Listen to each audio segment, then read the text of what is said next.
नमस्कार सर. नमस्कार मॅडम.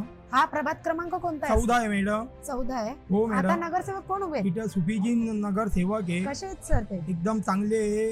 गोरगरिबांसाठी चांगले आहे. काय काय वार्डासाठी कामं चांगले केले आहे. सर त्यांनी? त्यांनी ह्या वार्डामध्ये खूप चांगले चांगले कामं केले. आपले भंगार बाजारामध्ये बाजार बसवला. फुले मार्केटचं काम केलं. दुसरे आपले त्यांनी चर्चमधलं काम केलेलं आहे. शालीमारचं. अच्छा. गोरगरिबांसाठी चांगले, लोकांना गोरगरिबांसाठी ते पळतात वार्डामधून. तुम्हाला काय वाटतं ते निवडून यायचे का? ते निवडून यावा ही देवापाशी हे प्रार्थना आहे का ते ह्या वार्डामध्ये निवडून यावा.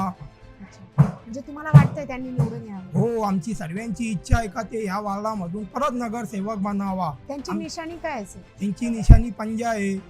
पंजा कसा असतो? चांगला आहे. तर तुमचा वोट कोणाला जाणार आहे? पंजाला जाणारे. अजून काय बनायचंय का पब्लिकला आपल्याला? पब्लिकला हे आव्हान आहे का त्या सुफीजीन भाऊंला नगरसेवकांना मतदान करावा ही आमची अपेक्षा आहे. पंजाला वोट करावा, त्यांना निवडून आणावा.